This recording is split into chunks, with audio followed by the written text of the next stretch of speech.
আজকে বাসায় মুরব্বা বানানো হচ্ছে। দেখেন মাশাআল্লাহ, খুব সুন্দর ফ্লেভারও আসছে।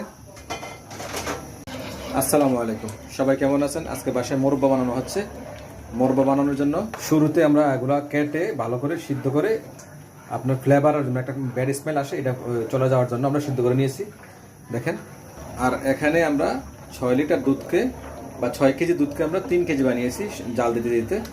চিনিও দেওয়া হয়েছে, এলাচ তেজপাতা দিয়েছি সাথে। আর এটাকে আমরা কুমিল্লা অঞ্চলের ভাষায় মুরব্বা বলি, বা আপনার এলাকা বা কি কোন এলাকার কি বলে নামে কমেন্ট করে জানাবেন। এই যে মুরব্বা, আমরা এটা চাল কুমড়া আছে না, চাল কুমড়া দিয়ে করি আর কি আমরা। আর চাল কুমড়া কিন্তু আমাদের নিজের ছাদ বাগানের, হয়তো অনেক সময় ভিডিও দেখে থাকলে দেখতে পারবেন আমি ছাদ বাগানের ভিডিও দিয়ে থাকি আগে। আর আমরা অনেকক্ষণ ধরে জাল দিচ্ছি, দুধটা যত ঘন হবে খেতে ওরকম স্বাদ লাগবে। এখন খুব সুন্দরভাবে বলক কাটছে, আমরা এখন মুরব্বাগুলো দিয়ে দিচ্ছি। আর এই মুরব্বা কিন্তু আমি অনেকদিন পরে খাচ্ছি, প্রায় 10-12 বছর পরে। আগে ছোটোবেলা অনেক খেয়েছি। যাই হোক মাশাআল্লাহ, এভাবে মুরব্বাকে কীভাবে খেয়ে থাকেন বা নাম কি গ্রামের চিনেন কমেন্ট করে জানাবেন, তাহলে আমারও জানা যাবে। মাশাআল্লাহ মাশাআল্লাহ, দেখেন কি সুন্দর।